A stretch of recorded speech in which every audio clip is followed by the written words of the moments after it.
पद परिचय यानी कि पदों का परिचय देना। तो सबसे पहले पद की परिभाषा देखेंगे। पद की परिभाषा में वाक्य में प्रयुक्त शब्द ही पद कहलाते हैं। जैसे राम विद्यालय जा रहा है, गीता ने 4 पुस्तकें खरीदी। तो ये सारे क्या हैं? ये सारे शब्द समूह हैं, और ये शब्द समूह जब वाक्य में प्रयुक्त हो रहे हैं तो वे पद कहला रहे हैं।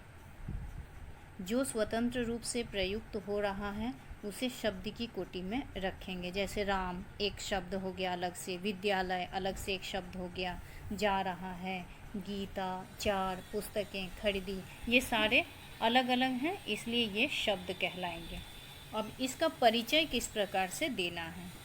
कह रहे हैं कि वाक्य में प्रयुक्त विभिन्न प्रकार के पदों का लिंग, वचन, कारक, काल इत्यादि विविध व्याकरणिक कोटियों के आधार पर जो परिचय दिया जाता है उसी का नाम पद परिचय है। यानी वे जो स्वतंत्र शब्द थे आपके, राम विद्यालय जा रहा है, गीता 4 पुस्तकें आदि, तो ये सारे स्वतंत्र पद, स्वतंत्र शब्द जब एक वाक्य में प्रयुक्त किया गया तो एक राम विद्यालय जा रहा है, ये सारे शब्द समूह एक वाक्य में प्रयुक्त हुए।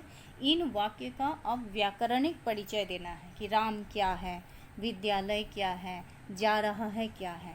तो यही हो गया पद परिचय, सबों का अलग अलग सबों के बारे में बताना।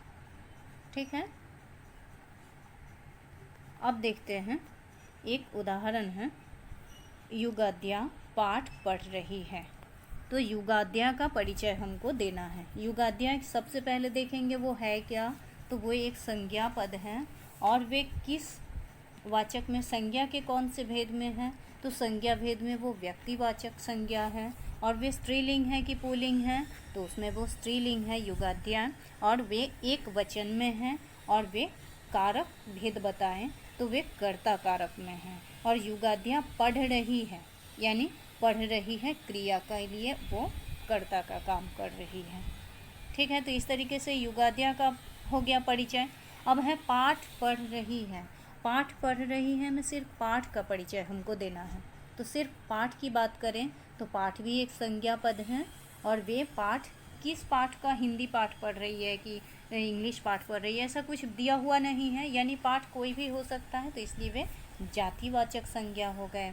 फिर पाठ जो है वो पुल्लिंग में आ गया, और पाठ एकमात्र एक की भेद बता रही है, इसलिए वे एक वचन है, और वे क्या है, तो इस वाक्य में वो कर्म कारक के रूप में प्रयुक्त हो गए।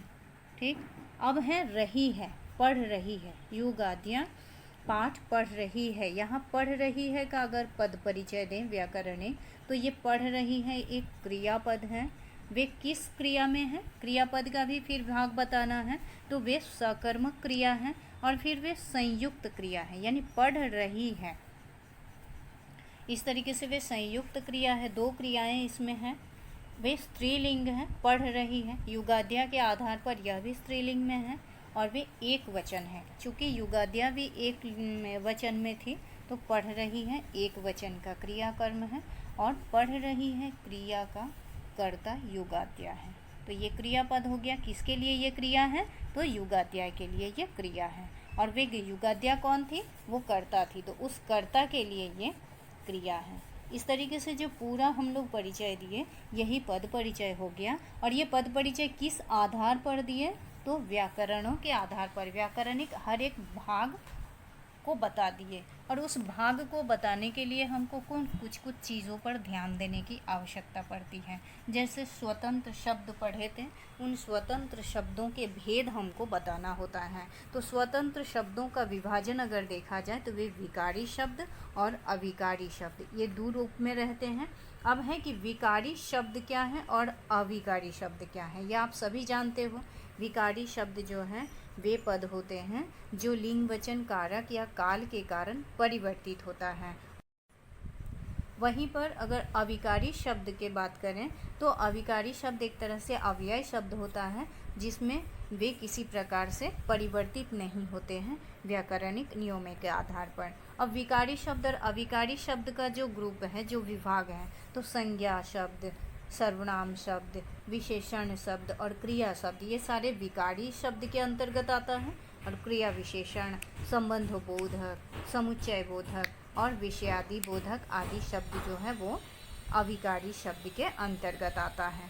ठीक है, अब जो विकारी शब्द पढ़े हम लोग, संज्ञा शब्द, विशेषण शब्द, सर्वनाम शब्द, इन सब का अलग अलग परिचय ले लेंगे। तो संज्ञा की परिभाषा आप सभी जानते हैं, किसी भी व्यक्ति, वस्तु, स्थान, भाव एवं अवस्था का नाम होता है, नाम बताता है, वही संज्ञा शब्द होता है। और संज्ञा फिर 3 भागों में विभक्त रहते हैं।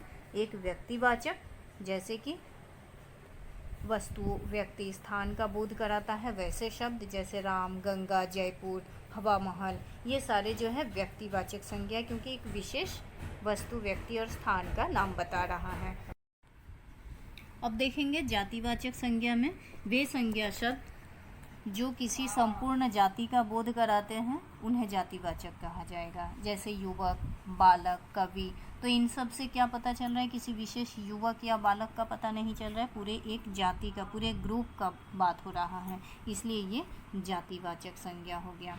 अब है भाववाचक संज्ञा, वे संज्ञा शब्द जो किसी अवस्था या भाव का बोध कराते हैं उन्हें भाववाचक संज्ञा कहते हैं। जैसे पशुता, मित्रता, शिक्षा, तो ये सारे क्या हो गया, भाव बताता है। पशु है तो पशु संज्ञा शब्द है, पर पशु में कैसा भाव रहेगा, तो पशुता का भाव रहेगा, यानी पशुजन वो व्यवहार करेगा, इसलिए उसका ये भाव हो गया। तो ये संज्ञा शब्द के अंतर्गत भाववाचक संज्ञा शब्द है। अब देखेंगे सर्वनाम। सर्वनाम की परिभाषा में जिन शब्दों का प्रयोग संज्ञा के स्थान पर किया जाए उन्हें सर्वनाम कहते हैं। आज आप लोगों का वीडियो प्रश्न रहेगा, विशेषण पद के लिए किन किन बातों पर ध्यान देना होता है, अर्थात विशेषण पदों के पद परिचय के लिए किन किन बातों पर ध्यान देना है।